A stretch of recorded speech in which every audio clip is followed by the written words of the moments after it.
मेरे प्रिय श्रोताओं, लता का आपको प्यार भरा नमस्कार। वेद प्रकाश शर्मा द्वारा लिखित उपन्यास कानून का बेटा भाग 7। आगे बढ़ने से पहले आपसे अनुरोध है कि मेरे चैनल को सब्सक्राइब करें, लाइक करें, शेयर करें और बेल आइकन दबाना ना भूलें। धन्यवाद। कह चुका हूं मिलॉर्ड कि दुबे के जीवित रहते मेरे लिए ऐसा सबूत पेश करना जितना आसान था, उसकी मौत ने उतना ही कठिन बना दिया है, मगर नामुमकिन नहीं। मुझे अब भी विश्वास है कि मैं अपनी बेगुनाही का सबूत एक न एक दिन कोर्ट के सामने लाने में कामयाब हो जाऊंगा। कोर्ट सारी जिंदगी उस दिन का इंतजार नहीं करती रह सकती। कुछ दिन की मोहलत तो दे सकती है मुझे। क्या मतलब?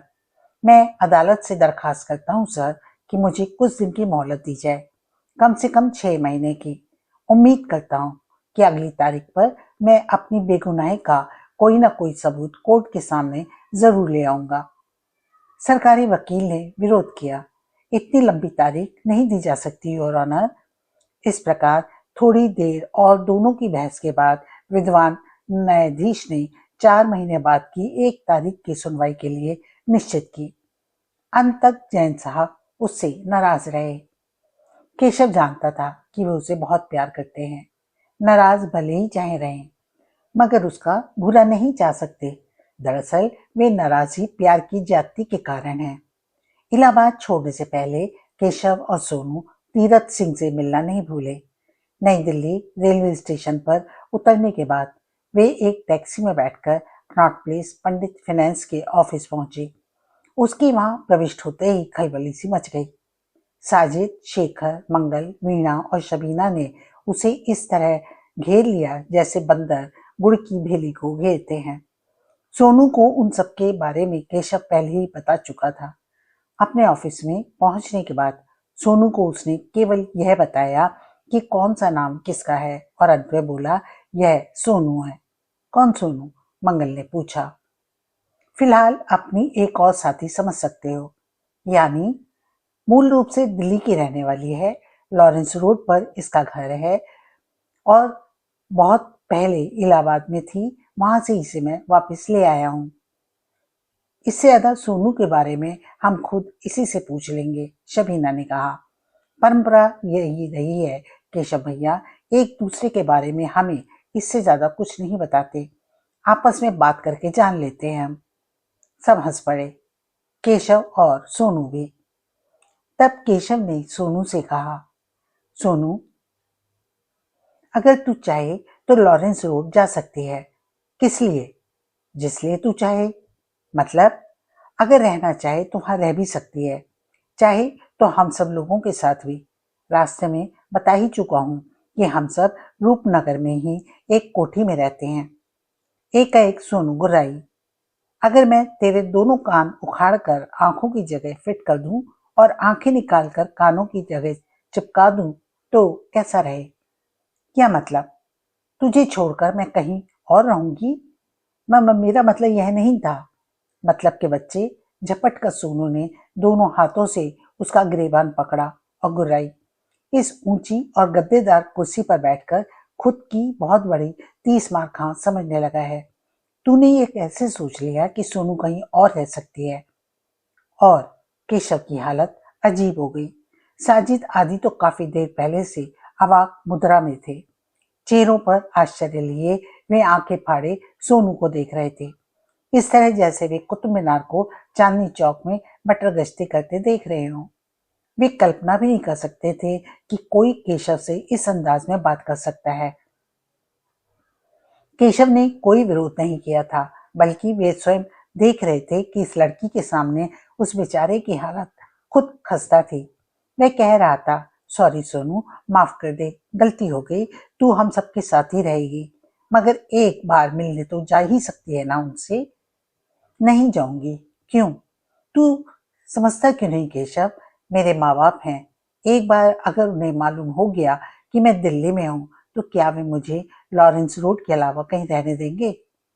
केशव जानता था कि सोनू जिद्दी है और इस मामले में उसकी एक नहीं सुनेगी, अतः विषय चेंज करने की गरज से उसने साजिद से सवाल किया, कंपनी कैसी चल रही है? फैंटास्टिक। क्या दिल्ली की दीवारों पर आपने हमारे चीफ गेस्ट से संबंधित पोस्टर नहीं देखे? देखे हैं। कैसे लगे? बढ़िया। मेंबर कितने बने हैं? सुनकर तबीयत फड़क उठेगी भैया। फड़काओ। 1,10,000 शेखर ने बताया। कहिए। स्वर को संयत रखने की भरसक चेष्टा के साथ जुनेजा ने उसे ऑफिस की एक कुर्सी पर बैठाते हुए पूछा, मैं आपकी क्या सेवा कर सकता हूँ? तुम्हारा काम हो गया है, केशव ने गंभीर स्वर में कहा। कैसेट हासिल कर लिया आपने? 15 लाख मंगाइए, अभी लीजिए। कहने के बाद उसने बेल बजाई। सूटेड बूटेड एक व्यक्ति इस तरह प्रकट हुआ जैसे जादू के जोर से पैदा हुआ। अनीजा ने कहा, कैशियर से फौरन 15 लाख रुपए लेकर आओ। ओके सर, कहने के बाद वह गायब हो गया। ही, जुनेजा खिसियाई सी हंसी, हंसने के बाद बोला, आप खुद यहाँ मेरे ऑफिस में आए हैं किंग साहब, बता नहीं सकता कि मुझे कितनी खुशी हो रही है। ठंडा गरम क्या लेंगे आप? केशव ने अपनी जेब से कुछ फोटो निकालकर उसके सामने डाल दिए। बोला, उम्मीद है कि तुम इन फोटोओं को पहचान लोगे। फोटोओं पर नजर पड़ते ही जुनेजा उछल पड़ा। दुबे की लाश के फोटो हैं ये। क्या वह मर गया? दुबे सचमुच मर गया क्या? हाँ, केशव ने शांत स्वर में कहा। कैसेट कहाँ है? कैसेट के सारे प्रिंट हम उसकी मौत से पहले हासिल कर चुके थे। कहाँ है वे? नष्ट कर दिए। नष्ट कर दिए? ज्यों कोटा, मगर 30 लाख में कैसेट के सारे प्रिंट हमें सौंपने का वायदा किया था तुमने। कैसेट सौंपने का नहीं, बल्कि दुबे और कैसेट से हमेशा के लिए निजात दिलाने का सौदा हुआ था, सो पूरा हो गया। जी, केशव कहता चला गया। यह समझो कि अब ना दुबे इस दुनिया में है और ना ही उस कैसेट का कोई फ्रेंड जिसके बूते पर वह तुम्हें ब्लैकमेल कर रहा था। 30 लाख में हमने मुकम्मल रूप से तुम्हें इस झंझट से आजाद करने का सौदा किया था, सो पूरा हो गया। भविष्य में कभी वह कैसेट तुम्हें परेशान नहीं करेगी। मगर वह निमिया उठा। केशव ने पूछा, क्या कहना चाहते हो?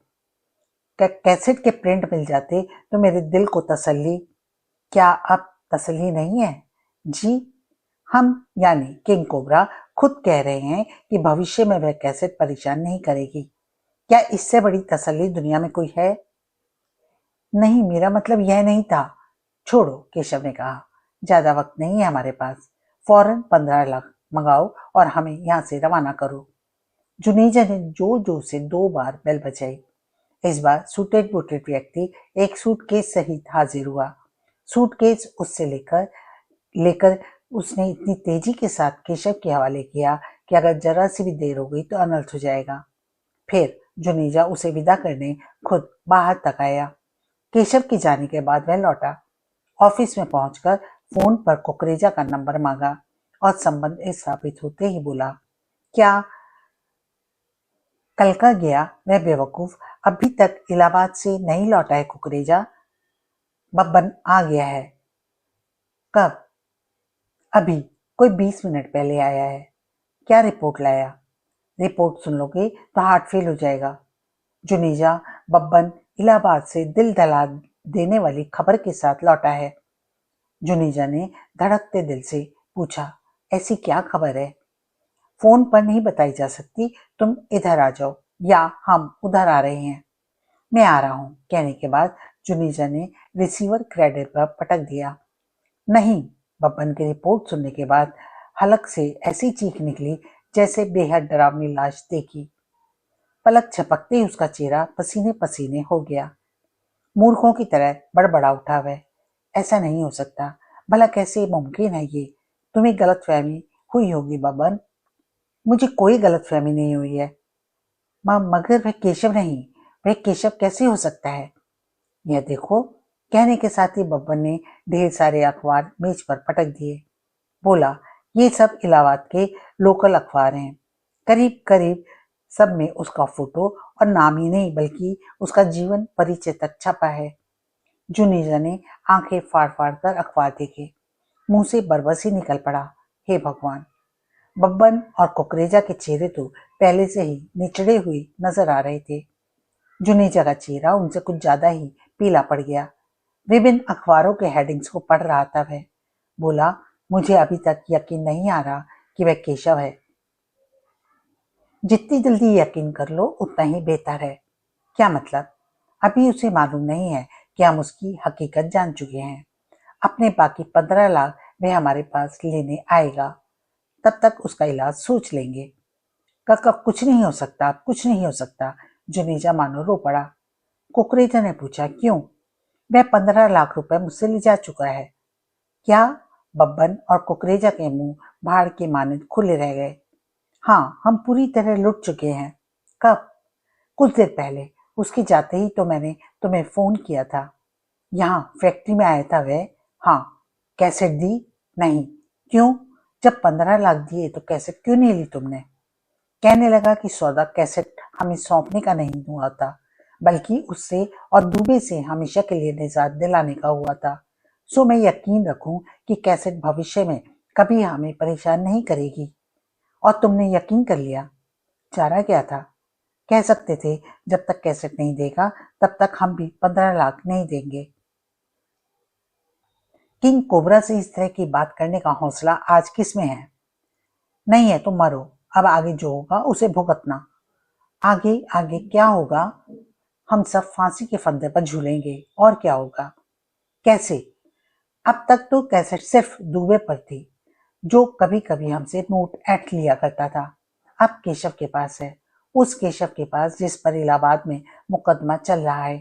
कैसेट को कोर्ट में पेश किए बिना वह खुद को बेगुनाह साबित नहीं कर सकता, और जिस दिन उसने खुद को बेगुनाह साबित करने की ठान ली, उस दिन फांसी का फंदा हम तीनों के गले में आ पड़ेगा। मेरे गले में क्यों? हकलाया। कैसेट में तुम भले ही ना हो, मगर शिक्षा विभाग के रजिस्टर में जुनेजा की उस दिन की हाजिरी तुमने अपने हाथों से लगाई थी। तीनों सन अवाक, सांप सूंघ गया था मानो। एक दूसरे के चेहरों को यूं देख रहे थे जैसे अजनबी ही। फिर जुनेजा कह उठा, नहीं, किसी भी कीमत पर हम कैसेट को कोर्ट तक नहीं पहुंचने देंगे। हम क्या कर सकते हैं? चाहे जो करना पड़े। पता तो लगे, क्या करोगे? जुनेजा दांतों पर दांत जमा कर बुलाया। सांप के बच्चे का कत्ल, यानी किंग कोबरा का कत्ल। क्या मतलब? बब्बन ने कहा, जोश की ज्यादती के कारण शायद तुम सोच रहे हो कि केशव आज वह केशव नहीं है जिसे कुर्सी पर बांधकर हमने मन चाहे रजिस्टर पर साइन करा लिए थे। आज वह दिल्ली के अंडरवर्ल्ड का बेताज बादशाह है, किंग कोबरा। मगर ऐसा कैसे हो सकता है? क्या कहना चाहते हो? सांप का वह बच्चा किंग कोबरा कैसे बन सकता है? क्या यह कहना चाहते हो कि उसने हमें बेवकूफ बनाया है? बब्बन बोला, वास्तव में वह किंग कोबरा नहीं है। हाँ, शुरू से ही इस बात पर मुझे शक है, जुनेजा ने कहा। हल्के में उसी के सामने अपनी शंका मैंने व्यक्त भी की थी, परंतु मजबूती के साथ इस डर से नहीं कह पाया कि अगर वह सचमुच की कोबरा हुआ तो हमें नेस्तनाबूद कर देगा। इस बात का पता कैसे लगे कि वह किंग कोबरा है या नहीं? कुकरेजा बोला, एक ही तरीका है। क्या? जुनेजा ने पूछा। किंग कोबरा से मुलाकात सेट की जाए। कहाँ? बब्बन बोला, मैंने उसका 5 स्टार होटल देखा है। सुना है कि उसी होटल में कहीं उसका ऑफिस है। वह तो मैंने भी सुना है, मगर क्या तुम ऑफिस में जाकर उससे मिलने की कल्पना कर रहे हो? और हम उससे कैसे मिल सकते हैं? अगर किंग कोबरा सचमुच केशव ही है, यानी ऑफिस में भी हमें वही बैठा नजर आया, तो उसकी मांग में घुसने के बाद जीवित बाहर नहीं निकल सकेंगे। यह खतरा तो उठाना ही होगा। जरा सोचो, अगर हालात दूसरे हुए तो बाजी किस मजबूती के साथ हमारे हाथ में होगी? मैं समझा नहीं। मान लो किंग कोबरा की हम पर कोई हमें कोई और शख्सियत बैठी मिलती है, यानी केशव किंग नहीं है, तो हम उससे यह शिकायत कर देंगे कि केशव ने खुद को किंग कोबरा बताकर हमें ठगा है। उस हालात में कोबरा संगठन केशव की लाश के इतने टुकड़े कर डालेगा कि गिनने वाले भी नसीब नहीं होगा। ओके, किंग कोबरा से अपॉइंटमेंट लिया जाए। उसी शाम केशव जब 5 स्टार होटल के काउंटर नंबर 15 पर पहुंचा तो लड़की ने मुस्कुराकर उसका स्वागत किया। केशव भी हौले से मुस्कुराया और बोला, ज्यादा चोटें तो नहीं आई थी उस दिन? किंग कोबरा इस वक्त यहाँ नहीं है। केशव के सवाल पर ध्यान दिए बिना उसने कहा, वे जहाँ कहीं भी हैं फोन करके बताइए कि मैं 15 लाख रुपए उन्हें देने आया हूँ। आपके लिए उनका मैसेज है कि आप फील्ड कोबरा मिस्टर डफरिन से मिले। कौन डफरिन? कहाँ मिलेगा वह? बाहर आपके लिए गाड़ी खड़ी है। नंबर? जवाब देने के स्थान पर हॉल में मौजूद वेटर्स में से एक को उसने नजदीक बुलाकर केशव को गाड़ी तक पहुंचाने का हुक्म दिया। वेटर ने उसे एक मर्सिडीज तक पहुंचाया और मर्सिडीज ग्रीन पार्क इलाके में स्थित एक ऐसे बंगले के पोर्च में रुकी जिसने कम से कम 1000 गज भूखंड घेर रखा था। बादामी पत्थरों की इमारत 3 मंजिली थी, परंतु डफरिन नामक पतले, लंबे और सांवले व्यक्ति ने उसका स्वागत लॉन में किया। दाईं तरफ नीले नजर आने वाले पानी से भरा स्विमिंग पूल था। ऊंचे ऊंचे फव्वारे लगे थे उसमें। बड़ी गर्मजोशी से डफरिन ने उसका स्वागत किया, अपने सामने वाली बांस चेयर पर बैठाया। उनके बीच एक गोल मेज थी। 15 लाख रुपए केशव ने उसे सौंपे। मेरा संक्षिप्त परिचय तो काउंटर नंबर 15 पर आपको मिल ही गया होगा। उसके बाद कहने के लिए मेरे पास सिर्फ यह बचा है कि खाकसर कोबरा के 50 फील्ड कोबराओं में से स्वयं मैं हूँ। किंग साहब ने मुझे आपके सामने एक ऑफर रखने का हुक्म दिया है। साथ ही यह भी कहा है कि आप यही समझें कि आप किंग साहब से ही बात कर रहे हैं। केशव ने सिगरेट सुलगाने के बाद अभी पहला कष्ट लिया ही था कि हेलो डैड, वहां एक आवाज गूंजी। डफरिन के साथ केशव की नजर भी उस तरफ उठ गई। एक फिएट अभी अभी लॉन के बीच बनी सड़क से गुजरकर पोर्च की तरफ गई। डफरिन ने हाथ उठाकर उसकी ड्राइविंग सीट पर बैठे युवक का अभिनंदन स्वीकार करने के बाद केशव को बताया, वह मेरा बेटा है निमेश। आप किंग कोबरा की तरफ से मुझे क्या ऑफर देना चाहते हैं? एकदम से किए गए इस सवाल पर डफरिन ने चौंक कर उसकी तरफ देखा और बोला, जल्दी में हो? नहीं। फिर? टाइम की बर्बादी किंग कोबरा को पसंद नहीं ना? गुड। कहने के बाद डफरिन आगे बोला, अगर तुम चाहो तो कोबरा से जुड़ सकते हो। मतलब?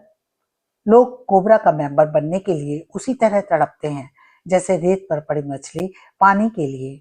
फिर भी उन्हें कोबरा की मेंबरशिप हासिल नहीं होती और तुम दुनिया के वह अकेले शख्स हो जिसे यह ऑफर किंग साहब खुद दे रहे हैं।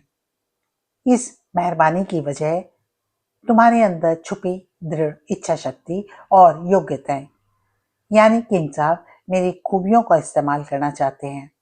जाहिर है इससे मुझे क्या फायदा होगा? हालांकि लोग आर्थिक फायदे की वजह से ही कोबरा का मेंबर बनना चाहते हैं, मगर यह बात मैं तुमसे इसलिए नहीं कहूंगा क्योंकि पंडित फाइनेंस का मालिक अर्थ का मोहताज नहीं हो सकता।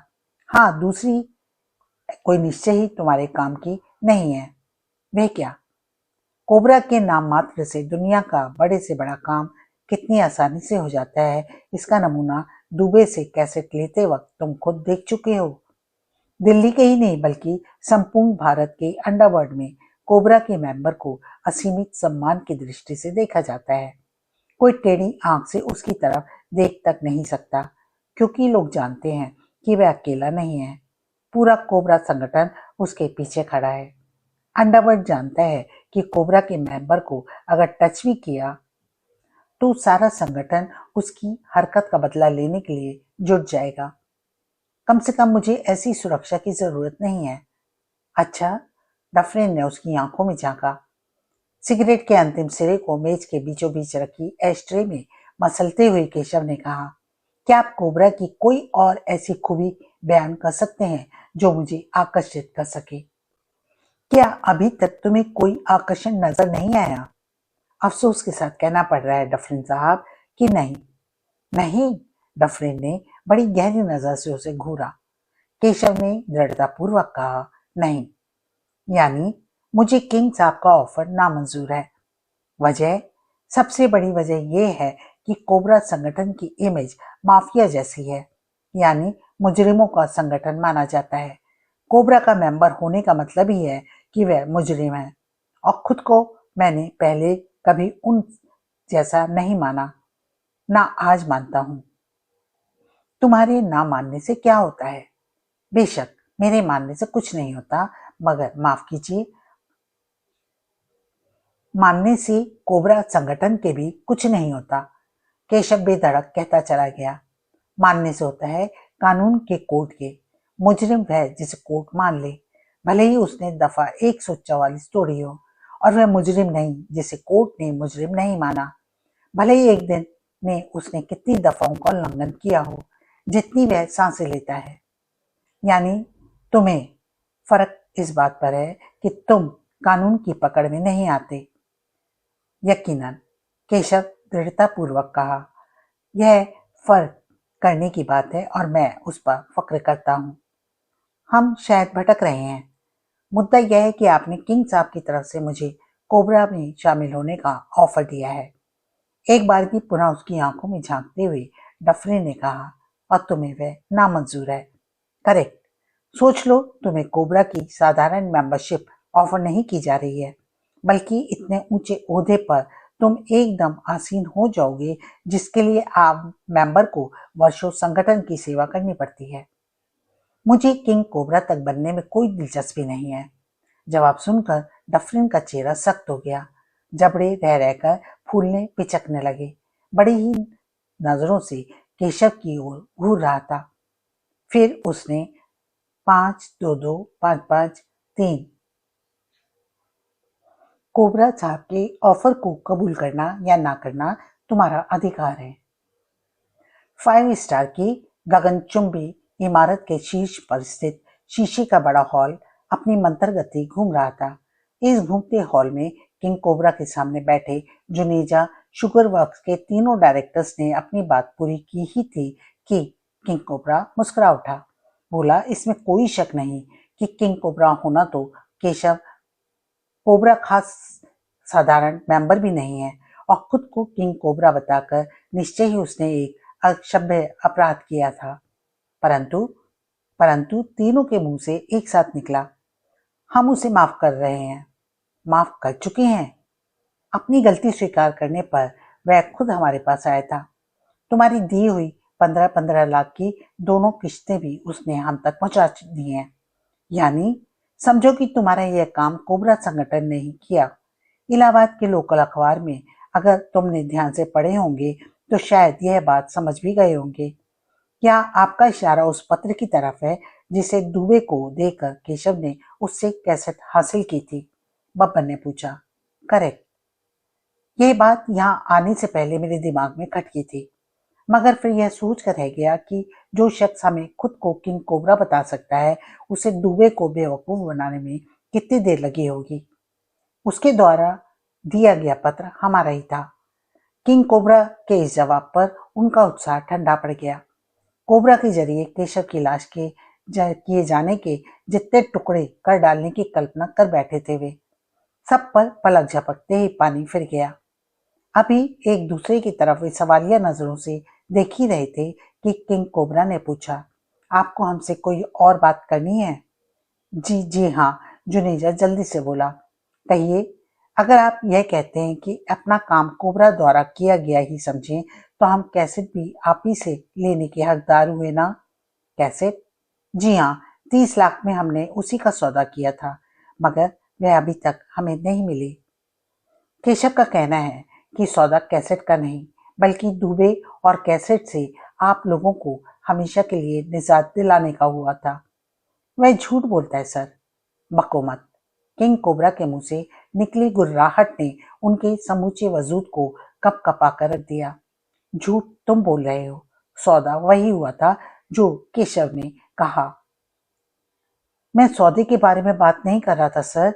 फिर मैं यह कहना चाहता हूं कि कैसेट से हमेशा के लिए निजात दिलाने वाली बात झूठ है। क्यों? क्योंकि भविष्य में वह खुद कैसेट को हमारे खिलाफ इस्तेमाल करने वाला है। क्या मतलब? इलाहाबाद कोर्ट में खुद को बेगुनाह साबित करने के साथ ही उसे हमसे बदला लेना है, और ये दोनों काम उस दिन बल्कि उस क्षण पूरे हो जाएंगे जब वह कैसेट को कोर्ट में पेश कर देगा। उसने ऐसा किया और फांसी के फंदे हमारी गर्दन में आकर फंसे। वह ऐसा नहीं करेगा, कुकरेजा बोला। वह ऐसा ही करेगा सर। अगर उसे ऐसा करना होता तो अब तक कर चुका होता। 4 महीने बाद की तारीख की क्या जरूरत थी? कैसेट तो उस वक्त भी उसके पास थी। बात तीर की तरह एकदम तीनों के दिमाग में प्रविष्ट हुई, समझ में आई और एक दूसरे को देखते रह गए वे। अगर वह ऐसा नहीं करेगा तो क्या करेगा? जुनेजा बड़बड़ा उठा। कुकरेजा बोला, ऐसा उसे करना पड़ेगा, नहीं करेगा तो कानूनी उसे फांसी पर लटका देगा। खुद को बेगुनाह साबित करने का उसके पास एक ही रास्ता है। लेकिन बब्बन बोला, किंग साहब भी ठीक कह रहे हैं। अगर उसे ऐसा करना होता तो कर चुका होता। वह किसी और चक्कर में है। इससे पहले कि पुनः उनमें से कोई कुछ बोले, किंग कोबरा ने कहा, अब तुम लोग यहाँ से जा सकते हो। नहीं, जुनेजा बोला, अभी नहीं। और उसी क्षण किंग कोबरा ने जाने कौन सा बटन दबाया कि एक साथ तीनों कुर्सियां हवा में उछली, करीब 10 फीट ऊपर जाकर उल्टी हुई और पुनः कलाबाजी खाकर सीधी होने के बाद वापस अपने स्थान पर आ गई। यह सब पलक झपकते ही हो गया था।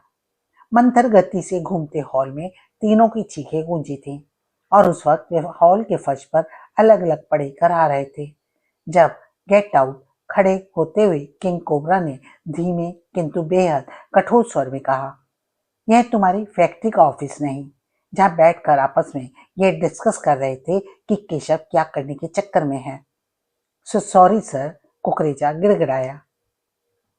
हमने तुम्हें खुद से सिर्फ इसलिए मिलने दिया क्योंकि मालूम था कि केशव हमारे नाम पर तुम्हारा एक काम कर चुका है। तुम्हारी शिकायत सुनना हमारी ड्यूटी थी। सो सुन चुके हैं, आश्वासन भी दे चुके हैं कि कैसेट तुम्हारे लिए कभी प्रॉब्लम नहीं बनेगी और अब तुम यहाँ से जा सकते हो।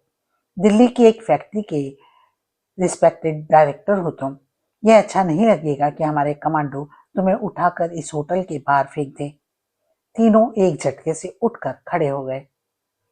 जुनेजा ने हद ही कर दी, झपट कर किंग कोबरा के पैर पकड़ लिए और उससे गिड़गिड़ाया, हमारी बात सुन लीजिए किंग साहब, 5 मिनट, सिर्फ 5 मिनट दे दीजिए हमें। हम आपसे एक सौदा करना चाहते हैं। तुम जैसे बेवकूफों से हम कोई सौदा नहीं करते। परंतु एक बार भी उसके पैर पकड़कर जुनेजा ने फिर छोड़े ही नहीं। गिरावट की हद तक गिर गया वह। तब तक गिड़गिड़ाता रहा जब तक चेहरे पर उनके लिए ढेर सारी नफरत लिए किंग कोबरा ने यह कहा, ठीक है, हम तुम्हें 5 मिनट देने को तैयार हैं। थैंक यू किंग कोबरा साहब, बैठो। किंग कोबरा ने पुनः अपनी कुर्सी पर बैठते हुए 3 कुर्सियों की तरफ इशारा किया जिन्होंने कुछ देर पहले उन्हें पटका था। बब्बन और कुकरेजा हिचके। स्वयं बैठता हुआ जुनेजा जल्दी से बोला, बैठो बैठो। धड़कते दिल से वे कुर्सियों पर बैठ गए। बोला, किंग कोबरा ने कहा, अपनी बात शुरू करने से पहले मैं आपसे एक आश्वासन चाहूंगा। किंग कोबरा की मुद्रा पुनः कठोर होती जा रही थी। जुनेजा ने जल्दी से कहा, सिर्फ इतना आश्वासन सर कि आपने हमें 5 मिनट दिए हैं। इन 5 मिनट में हम चाहे जो कहें मगर आप नाराज नहीं होंगे। 5 मिनट में से आधा मिनट गुजर चुका है। हम आपसे एक सवाल का जवाब चाहते हैं। जल्दी बोलो, केशव क्या करेगा?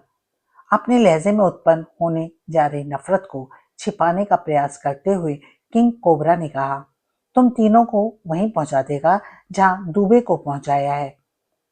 दुबे को केशव ने मारा है? बब्बा ने पूछा। वह तुम्हें भी इसी तरह खत्म करेगा। वह कोई यह तक नहीं जान सकेगा कि तुम्हें केशव ने कत्ल किया है।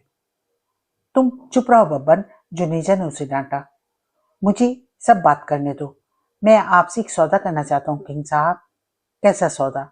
अपनी जान का सौदा। कुकरेजा बीच में बोला, तीनों की। ना चाहते हुए किंग कोबरा के होठों पर मुस्कान उभर गई। वह समझ गया कि जुनेजा क्या कहने जा रहा है, फिर भी बोला, साफ साफ कहो। जिस तरह आपको लगता है कि केशव हमें कत्ल करना चाहता है, उसी तरह हमें भी लगता है कि हम चाहते हैं कि वह हमें कत्ल ना कर पाए। इसमें हम क्या कर सकते हैं? चाहते हैं कि हमारी जान की गारंटी आप ले लें। जुनेजा ने बटरिंग की। अगर आपका हाथ हमारे सिर पर हो तो फिर केशव तो क्या, दुनिया की कोई भी ताकत हमारा बाल बांका नहीं कर सकती। किंग कोबरा ने बड़ी दिलचस्प स्वर में पूछा, कभी अंदाजा लगाया कि तुम तीनों की संयुक्त की कीमत क्या होगी? मुंह मांगी, जुनेजा ने तुरंत कहा। जो आप लगा दें। अब किंग कोबरा सोच में पड़ गया। एकदम से उन्हें कोई जवाब नहीं दे सका। वह समझ चुका था कि ये लोग मुंह मांगी कीमत पर सौदा करने को एकदम तैयार बैठे हैं और यह सौदा होते ही सीधा टकराव केशव से होगा, उस प्रतिभाशाली युवक से जिसकी कार्य प्रणाली ने उसे झंझोड़ कर रख दिया था, जिसे अपने संगठन में उसने एक ऊंचा ओहदा देना चाहा था। एक जुनेजा ने पूछा, क्या सोचने लगे किंग साहब? सोच रहे हैं कि यह सौदा किया जाए या नहीं। इनकार का कारण समझ में नहीं आता। किंग कोबरा ने कहा, संगठन तुम जैसे लीचड़ आदमियों से कोई संबंध रखना नहीं चाहता। लीचड़ हम भले ही जितने सही, मगर आपको मुंह मांगी कीमत देने को तैयार हैं।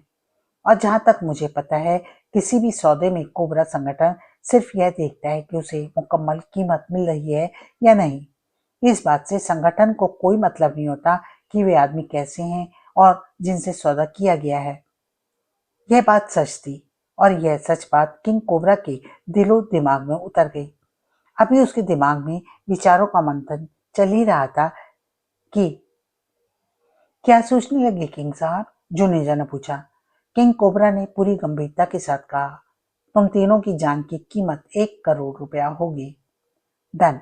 बिना एक पल गंवाए चालाक जुनेजा ने कहा, जबकि बब्बन और कुकरेजा ने चौंक कर उसकी तरफ यूं देखा था जैसे वह पागल हो गया हो। सुबह के 9:30 बजे थे। रूपनगर स्थित विशाल कोठी में शेखर, वीणा, साजिद, शबीना और मंगल ऑफिस जाने की तैयारियों में मशगूल थे और सोनू केशव के साथ कमरे में बंद। कमरे में अंधेरा था। कलर टीवी पर वीसीआर के जरिए एक वीडियो फिल्म चल रही थी, वही जिसे केशव ने दुबे से हासिल किया था। स्क्रीन पर उस वक्त पैशाचिक अट्टहासों के साथ खुशबू के तन से कपड़े नोचे जा रहे थे।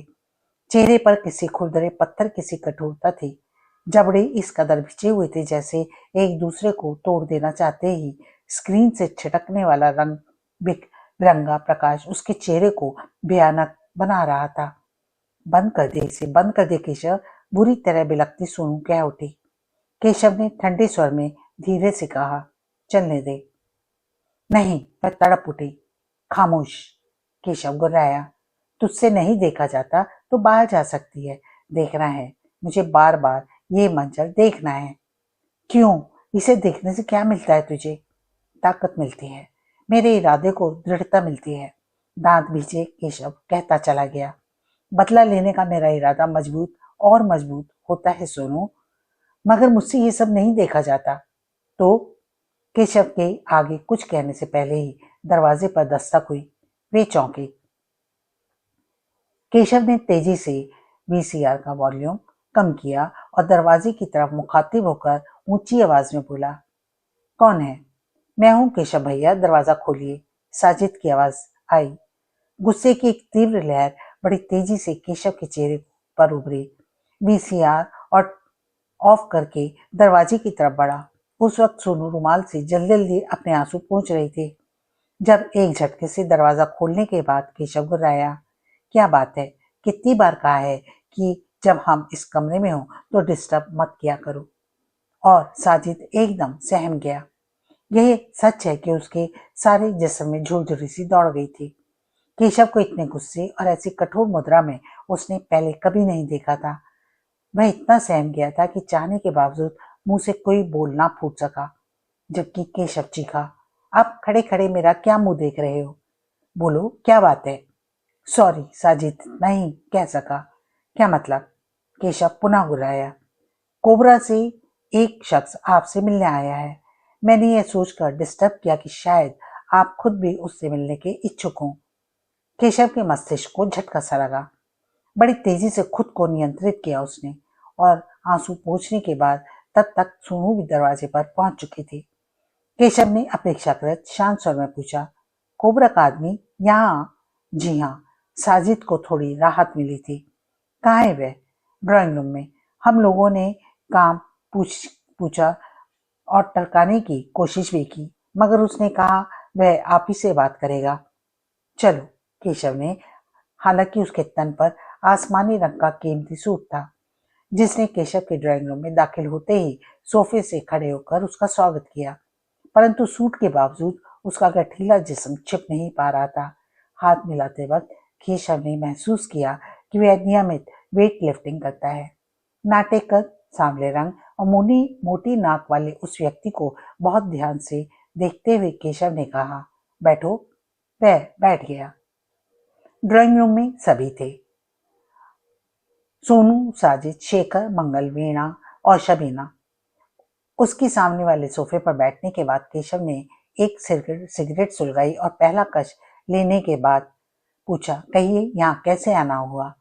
मेरा नाम बलदेव है। वैसे खुद को बाली कहलवाना पसंद करता हूँ। कोबरा संगठन ने दिल्ली को ठीक उसी तरह थानों में बांट रखा है जिस तरह पुलिस और प्रत्येक थाने का एक इंचार्ज है। कोबरा की भाषा में उसे खतरनाक कोबरा कहते हैं। यह जानकारी हमें देने का तात्पर्य, मैं इस इलाके का, यानी जहाँ इस वक्त हम बैठे हैं, का खतरनाक कोबरा हूँ। जानकर खुशी हुई। आपके लिए किंग कोबरा का एक मैसेज लाया हूँ। बोलो। बाली ने साजिद आदि पर नजर डालते हुए कहा, क्या इन लोगों की मौजूदगी में मैं मैसेज दे सकता हूँ? एक पल सोचने के बाद केशव ने जवाब दिया, मुझे इनमें से किसी की मौजूदगी पर कोई आपत्ति नहीं है। आपको हो तो बात अलग है। आप जुनेजा शुगर वर्क्स के डायरेक्टर्स को टेढ़ी आंख से देखेंगे तक नहीं। क्या मतलब? केशव उछल पड़ा। बाली ने आराम से कहा, किंग कोबरा का मैसेज यही है। मगर क्यों? यह मैसेज उसने मेरे पास क्यों भिजवाया है? इस सवाल के जवाब में किंग कोबरा की तरफ से मुझे आपको यह बताने की इजाजत है कि जुनेजा शुगर वर्क्स के डायरेक्टर्स और कोबरा के बीच कोई सौदा हो चुका है। कोबरा ने उनकी जान की गारंटी ले ली है क्या? शायद। ओह! इस एकमात्र शब्द के साथ केशव का चेहरा उसी हद तक कठोर और खुरदरा होता चला गया जैसे वीडियो फिल्म देखते वक्त था। बाली ने कहा, किंग साहब ने आपका जवाब मांगा है। जवाब? अगर आप देना चाहें।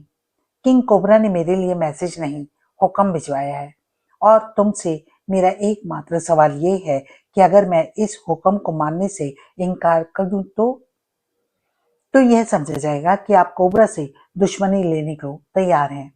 बस, केशव ने कहा, मेरी तरफ से यही शब्द किंग कोबरा को कहना। क्या? बाली का मुंह हैरतवश खुला रह गया। केशव ने झपटकर दोनों हाथों से उसका गिरेबान पकड़ा और घुराया। एक ही बात बार बार दोहराने की आदत नहीं है मुझे। जुनेजा शुगर वर्क्स के डायरेक्टर्स के साथ कोई सौदा किया है तो वह सौदा दिल्ली के अंडरवर्ल्ड से कोबरा के सफाई का बायस बनने जा रहा है। मारे हैरत के बाली का बुरा हाल हो गया। उसने स्वप्न में भी कल्पना नहीं की थी कि दुनिया का कोई शख्स यह जानने के बावजूद कि वह खतरनाक कोबरा है, ना सिर्फ उसका गिरेबान पकड़ सकता है बल्कि किंग कोबरा के लिए ऐसे खतरनाक अल्फाजों का इस्तेमाल भी कर सकता है। बोला, किंग साहब की सख्त हिदायत है कि सिर्फ मैसेज देकर आपका जवाब उन्हें दूं, आपसे उलझूं नहीं, वरना आपको पता लग जाता कि खतरनाक कोबरा का गिरेबान पकड़ना तो दूर, ऐसा भयानक ख्याल तक अपने जहन में लाने वाले के टुकड़े टुकड़े कर दिए जाते हैं। भाग जाऊं यहाँ से, कहने के साथ ही केशव ने उसे जोर से धक्का दिया, वरना अपने जवाब की सूरत में मुझे तुम्हारे टुकड़े वहां भेजने पड़ेंगे। वह जा चुका था, मगर सनसनी ड्राइंग रूम में अभी तक फैली हुई थी। मारे गुस्से के केशव का चेहरा भभक रहा था। सोनू के अलावा अन्य लोगों की समझ में आधी बात आई थी, आधी नहीं। जानना सभी चाहते थे, मगर किसी में पूछने की हिम्मत नहीं थी। अंततः साजिद ने साहस बटोर सवाल किया, क्या हमें इस झमेले के बारे में कुछ जानने का हक है केशव भैया? किस झमेले के बारे में? कोबरा और आपके बीच क्या खिचड़ी पक रही है? केशव चुप रहा। सबसे पहले आपने खुद को किंग कोबरा बताकर जुनेजा शुगर वर्क्स के डायरेक्टर से कोई सौदा किया। कोबरा के मेंबर के रूप में 15 लाख रुपए उनसे मैं लेकर आया। उसके बाद आप किसी मिशन पर इलाहाबाद चले गए। अब वापस आए हैं तो यह नया झमेला सामने है। शुगर वर्क्स के डायरेक्टर्स को टेढ़ी आंख से नहीं देखेंगे और पलटकर आप इस आदेश को मानने से इनकार ही नहीं कर रहे थे, बल्कि उल्टे किंग कोबरा को धमकी दे देते हैं। जुनेजा शुगर वर्क्स के डायरेक्टर्स से ऐसी आपकी क्या दुश्मनी है कि उसे निभाने के लिए कोबरा संगठन तक से टकराने के लिए आप तैयार हो जाते हैं। क्या करोगी जानकर? आपकी मदद करेंगे। किसी भी लड़ाई में हम आपको अकेला नहीं छोड़ सकते, यह जानने के बावजूद कि जंग कोबरा से होनी है। आगे बढ़कर शेखर एकदम बोला, किंग कोबरा भगवान से बढ़कर तो नहीं है। आपके एक ही इशारे पर भगवान से भी टकरा जाएंगे केशव भैया। प्लीज, शबीना बोली, एक बार बता दीजिए कि मामला क्या है। केशव ने शबीना की तरफ देखा। सोनू सहित हर दृष्टि सिर्फ और सिर्फ अब केशव पर केंद्रित थी और वह शबीना के नजदीक पहुंचकर बोला, मामला वही है जिसे जानने के लिए तूने चांटा खाया था। आपका अतीत? शबीना की आवाज कांप गई। हाँ, वह अतीत जिसके बारे में मैंने कभी किसी को कुछ नहीं बताया, जिसे छुपाए रखने के लिए मैंने तुझे रक्षाबंधन के पाक दिन चांटा मारा था। शबीना, यह मामला मेरे उसी अतीत से जुड़ा है जिसे एक दिन मैंने तुम सबको बताने का वायदा किया था। आज वह दिन आ गया है शायद।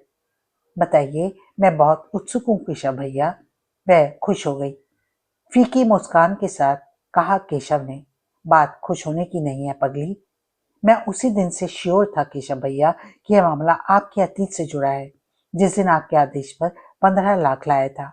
साजिद ने कहा, जब आप इलाहाबाद से सोनू के साथ लौटे तो सोनू और आपकी बातचीत से हमने अनुमान लगाया कि यह हमारी तरफ से आपकी नई दोस्त नहीं बनी है बल्कि पुरानी परिचित है।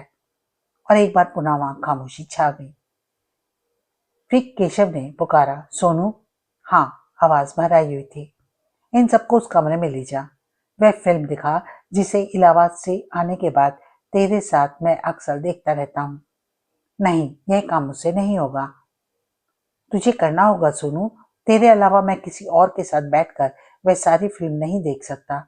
यह काम तुझे ही करना होगा और मेरे कारण भ्रष्ट पुलिस वालों, सिक्का और उसके साथियों को मौत के घाट उतार सकती है, मगर फिल्म नहीं देख सकती है। सोनू चुपचाप उसे देखती रही। जा, इन सबको उस कमरे में ले जा। फिल्म चलाने से पहले, उससे पहले का किस्सा और फिल्म के बाद उसके बाद की कहानी भी बता देना इन्हें। ऐसा कोई सवाल बाकी नहीं रहना चाहिए जिसका जवाब ये लोग मुझसे चाहें। ड्राइंग रूम में एक सोफे पर बैठा केशव सिगरेट फूंकता रहा, एक के बाद एक। वह स्वयं नहीं जानता था कि कितनी सिगरेट है। प्रत्येक पल अचानक तब्दील हुई परिस्थितियों पर सोच रहा था। मेज पर रखी एस्ट्रे उन सब के लौटकर आने तक सिगरेट के टुकड़ों और राख से लबालब भर चुकी थी। लगभग सभी ने एक साथ ड्राइंग रूम में कदम रखा। केशव की नजरें उनसे मिली। उसने लगभग हर चेहरे पर गुस्सा और अपने लिए आंखों में वेदना देखी थी, केवल एक चेहरे को छोड़कर, और वह चेहरा मंगल का था। मंगल का चेहरा पीला पड़ा हुआ था और उस पीलेपन को केशव अभी देख ही रहा था। शबीना ने कहा, केशव भैया, आपका अतीत और खास तौर पर वह फिल्म अत्यंत ही खतरनाक है। मैं हृदय से मानती हूँ कि वे हमारे या किसी के देखने काबिल नहीं। आपका अतीत जानने की हमारी जिद सचमुच नाजायज थी, और वह जायज जो आपने रक्षाबंधन वाले रोज किया, वही जायज था। केशव ने सपाट स्वर में कहा, अब मैं आज के हालात पर विचार विमर्श करना चाहूंगा। इसमें विचार क्या करना है? शेखर थोड़ी उत्तेजित अवस्था में बोला, सीधी सी बात है कि जुनीजा, बब्बन और कुकरेजा नाम के दरिंदों को उनके कृत्य की सजा मिलनी चाहिए, और वह मिलेगी। वीणा गुर्रा उठी। मैं तो कहती हूँ कि अब तक उन्हें सजा मिल जानी चाहिए थी। रास्ता वही ठीक था जो सोनू ने अख्तियार किया था। सिक्का की तरह इन तीनों कमीनों को भी गोलियों से भून दिया जाना चाहिए। नहीं वीणा, उत्तेजित होकर हमें कोई कदम नहीं उठाना है। साजिद बोला, हमें हैरत है केशव भैया कि आप उन्हें आज तक इस धरती पर सांस लेते देख रहे हैं। तुम भी उत्तेजित हो रहे हो साजिद। बस इसी वजह से मैंने तुम लोगों को अपना अतीत नहीं बताया। जानता था कि सुनने के बाद तुम उत्तेजित होगे। उत्तेजित होने की बात पर तो उत्तेजित हुआ ही जाएगा। मैं ऐसा नहीं चाहता। फिर आप क्या चाहते हैं? हमें हर कदम ठंडे दिमाग से सोच समझ कर उठाना है। आप सोचते रहिए, शेखर भड़का। आप सोच भी नहीं पाएंगे कि हम तीनों दरिंदों की लाशें लाकर आपके कदमों में डाल देंगे। मैं जा रहा हूँ। हाँ मंगल, चलता है मेरे साथ? कहाँ? मंगल ने मरे हुए स्वर में पूछा। जुनेजा, शुक्रवाक्स और कहाँ? मगर तेरी आवाज को क्या हुआ? ऐसी बेवकूफाना बात मत करो शिखर। मंगल से पहले केशव कह उठा। हमें वह नहीं बनना है जो करने से पहले और करते पहले हैं, सोचते बाद में। हमें वह बनना है जो सोचते पहले हैं और करते बाद में है। इस सिद्धांत पर चलने वालों को कभी अप्रत्याशित परिस्थितियों का सामना नहीं करना पड़ता। क्या मतलब? समझाता हूं, बैठो। इस प्रकार केशव ने अपने भड़के साथियों पर बड़ी अक्लमंदी से काबू पाया। जब वे सब सोफे पर बैठ गए तो केशव बोला, अंजाम के बारे में तो सोनू ने तुम लोगों को बता ही दिया होगा। हाँ, शेखर ने कहा। आगे जो कुछ भी करना था वह मेरे दिमाग में उसी तरह साफ था जैसे किसी सेना के जनरल के जहन में उसका टारगेट होता है। यह भी कि मुझे क्या करना है और यह भी कैसे करना है। मगर कोबरा ने बीच में कूदकर प्लानिंग को भले ही ना गड़बड़ाया हो बल्कि मुझे डिस्टर्ब जरूर कर दिया है। आप बिल्कुल डिस्टर्ब ना हो केशव भैया, साजिद बोला। जो करना था करते रहें, कोबरा को हम संभाल लेंगे। आप यह सोचकर अपना काम करते रहें कि कोबरा नाम की कोई चीज इस दुनिया में है ही नहीं। केशव के होठों पर फीकी मुस्कान उभर आई। बोला, कोबरा इतनी आसानी से देने वाली चीज नहीं है। तो कोबरा कोई खुदा भी नहीं है केशव भैया। तुम उस संगठन को बहुत हल्का ले रहे हो साजिद, जिसके नाम मात्र से अंडरवर्ल्ड में तहलका मच जाता है। आप हमारे हौसले और अपने प्रति हमारी निष्ठा को बहुत हल्का आंक रहे हैं। जंग छेड़ने से पहले बहुत सी बातें सोचनी है हमें। जैसे सबसे पहले यह कि इस जंग को हम किस तरह लड़ेंगे। शबीना बोली, जिस तरह कोबरा लड़ेगा। हमारा जवाब उसके लिए ठीक वैसा ही होगा, उसी तरह जैसे कुएं में मुंह डालकर जो जैसा बोलता है जवाब वैसा ही पाता है। नहीं, केशव ने सख्ती के साथ कहा, इस किस्म की लड़ाई हम नहीं लड़ सकते। क्यों? क्योंकि कोबरा एक अपराधी संगठन है। उसके मेंबर खुलेआम कानून तोड़ेंगे। कानून तोड़ना उनका पेशा है, इस हद तक कि कानून तोड़ेंगे और कि वे हम में से किसी का भी खून दिल्ली की सड़क पर कर सकते हैं। किसी की भी लाश किसी भी मोड़ पर पड़ी मिल सकती है। यह सब करना उसके लिए मामूली बातें हैं। जरा सोचो, इन सब का जवाब हम क्या देंगे? क्या आप हमें डराना चाहते हैं? नहीं, वस्तु स्थिति बता रहा हूं। मीणा ने खतरनाक स्वर में कहा, अगर वे ऐसी हरकत करेंगे तो जवाब में हम भी ऐसा ही करेंगे। नहीं, केशव ने कहा, हम ऐसा नहीं कर सकते। क्यों नहीं कर सकते? क्योंकि हम कोबरा के मेंबर की तरह मुजरिम नहीं हैं। क्या मतलब? इस बुनियादी फर्क को तुम लोग समझ नहीं पा रहे हो। इसलिए कह रहा हूं कि कोई भी कदम उत्तेजित अवस्था में नहीं उठाना है। हम ऐसा कोई काम नहीं करेंगे कि कल कानून की कोई दफा तोड़ने के जुर्म में सींच चौके पीछे हों। अगर यह ख्याल रखा गया तो कोबरा से जंग लड़ी ही नहीं जा सकती, केशव ने तुरंत कहा। और अगर यह ख्याल नहीं रखा गया कि तो मैं कानून का बेटा कहाँ रहा, किंग कोबरा की तरह साधारण मुजरिम ना बन जाऊंगा। सब चुप हो गए, एक दूसरे का मुंह ताकने लगे। समस्या यह नहीं कि हमें कोबरा से टकराना है, कोबरा से डर भी नहीं रहे हैं। हम समस्या ये है कि हम लड़ाई उस ढंग से नहीं लड़ सकते जिस ढंग से कोबरा लड़ेगा। हम वह नहीं कर सकते जो कोबरा करेगा। पुनः साजिद सहित सब चुप हो गए। केशव ने आगे कहा, रास्ता हमें ऐसा चुनना है, प्लानिंग ऐसी तैयार करनी है कि कोबरा को नाको चने चबा दें और कानून की किसी दफा को तोड़ने के गुनाहगार भी साबित ना हो। आप एक असंभव कल्पना कर रहे हैं केशव भैया। क्यों मंगल, तुम्हारी क्या राय है? देख रहा हूं यहाँ आने के बाद तुम एक लफ्ज भी नहीं बोले हो। मंगल उछल पड़ा, मानो जैसे बुच्छू ने डंक मारा हो। पहले से पीला चेहरा और पीला पड़ गया। मैं इसलिए नहीं बोल रहा हूं क्योंकि मेरी राय आप सब में अलग है। क्या राय है तुम्हारी? छोड़िए। नहीं, जिसकी राय अलग है उसे अपनी राय पेश करने का हक सबसे पहले है, क्योंकि विपरीत राय वाले ही विचार विमर्श से कुछ निकाल सकते हैं। तुम अपनी राय व्यक्त करो। केशव ने प्रोत्साहित किया। बोला, हिचको मत मंगल, अपनी राय अगर हम सबसे अलग लगती है तब भी मत हिचको, क्योंकि मुमकिन है कि राय तुम्हारी ही ठीक हो।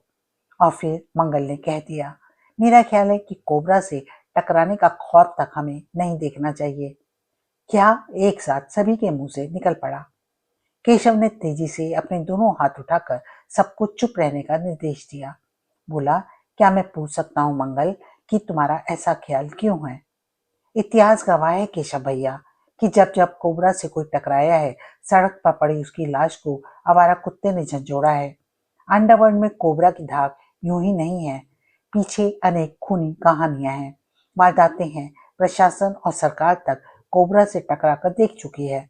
जब प्रशासन टकराया तो पुलिस वालों की लाशों से दिल्ली की सड़क पड़ गई। जब सरकार ने इसे मिटाना चाहा तब विधायक, सांसद और यहाँ तक कि मंत्रियों का खून दिल्ली के शिविरों में बह निकला और अंततः प्रशासन और सरकार ने कोबरा के सामने अपनी शिकस्त कबूल कर ली। शिकस्त? यह शिकस्त कबूल करना नहीं तो और क्या है कि आज कोई सरकार कोबरा को खत्म करने की बात नहीं करती, प्रशासन उसके कामों में रुकावट नहीं डालता। अगर मैं ज्यादा नहीं बोल रहा हूँ केशव भैया, तो हकीकत ये है कि अंडरवर्ल्ड में कोबरा को देश पर हुकूमत करने वाली दूसरी सरकार कहा जाता है। मैं तुमसे सहमत हूँ, उत्साहित मंगल ने आगे कहा। और हम, जो वास्तव में कुछ भी नहीं है, कोबरा से जंग लड़ने का ख्वाब देखें, इससे ज्यादा बेवकूफाना बात और क्या होगी। मैं तो साफ साफ कहता हूँ कि ऐसा ख्याल भी दिमाग में लाना आत्महत्या का प्रयास करने जैसा है। करेक्ट।